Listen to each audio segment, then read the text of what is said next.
everybody thinks success is only for lucky or connected. آشنا داشته باشیم. And I'm changing that. I'm teaching you that connection is not about being connected. Connection is about putting the work, active networking, providing value, giving value, having the right mindset, and having the right support group will give you the connection that you need. So it's not about luck or being connected through family members.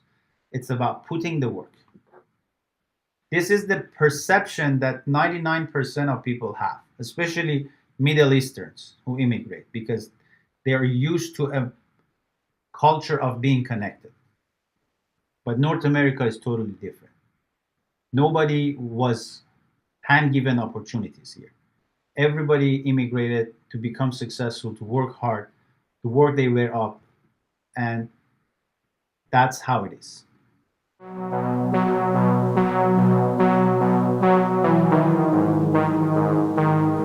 And the way I designed these 3 days, there are lots of practices and exercises that you need to do after every course. That's why the first 2 days are back to back. But what you're gonna learn today, this is a day one. I'm gonna talk about the psychology of interviews, how you should go from nervous to natural, and this is not a class, guys.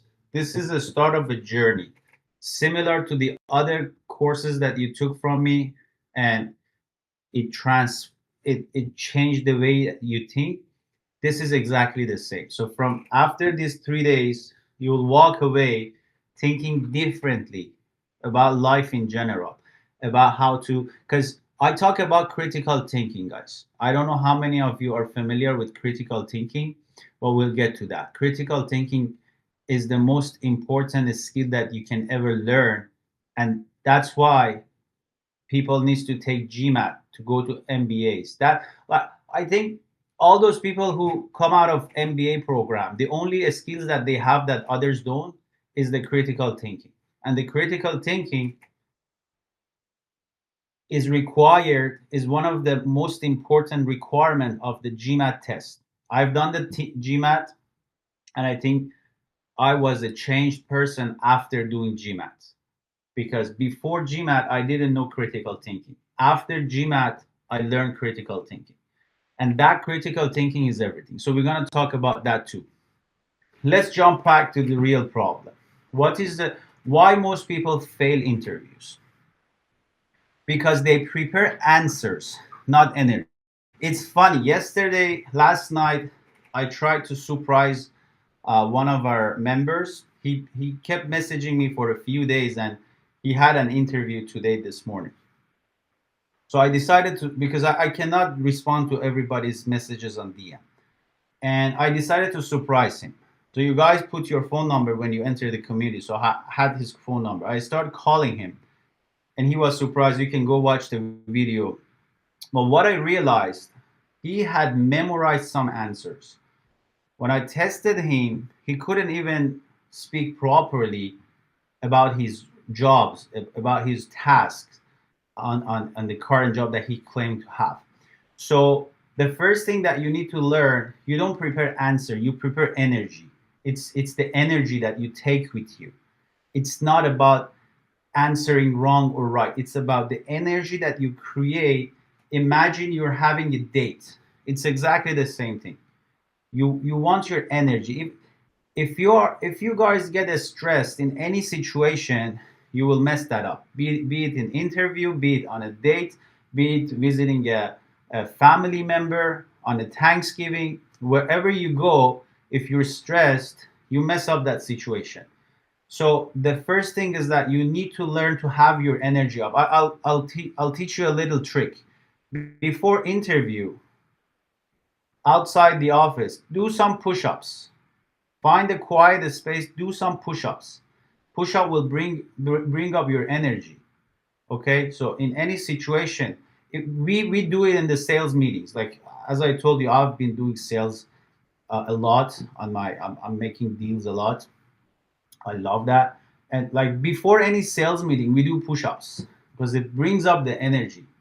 You know, even before these meetings, I should start doing push-ups. I didn't do push-ups today, but if I do push-ups, it's I cannot do it here, but it gives me energy. It release some sort of increase the speed of your blood, and it will create some sort of uh, bigger energy in you that you think that you own this space. So that's very important. Always exercise, do something before going to that. And again, in my yesterday's talk with Aryan, I realized he is not selling his experience value. He's trying to sell his experience. So you need to learn to talk about your values, not experiences. This is very different. He was, for example, when I asked him, how did you do this job? And he was talking about, he set up some meetings with the managers and he coordinated some calls and did that. He was always talking about some daily routine. It's not the value. Your value is in how did you perform your research? What software did you use to perform those research? Why your research method is better than 99% of people out there. We'll learn about that today as well. And then the other problem people fail on interviews, that they try to impress. That's why you memorize a lot of words and about your experiences. Go to interview, try to say it at once because you just want to impress. You want to say you're a hero. This is the biggest red flag. If we're talking about good companies, right? Good companies, if you try to be a hero, they don't like you. It's kind of a culture in the huge companies, in big companies. They don't have a hero attitude, hero culture. We call it hero culture. They don't have a hero culture. Do not try to impress them by telling you're the smartest person or you're the best person they came across and you're so smart. Nobody cares about that. Try to be yourself. Try to connect on a human level, on an individual level. Talk to people. Be talk about your cat. Talk about your dog. Start a conversation like that. Don't start the conversation technical. Even if they started a conversation technical, you take it to personal. Start with a story with your cat. Start with this personal story in the morning. So never try to impress. Try to connect. That's very important.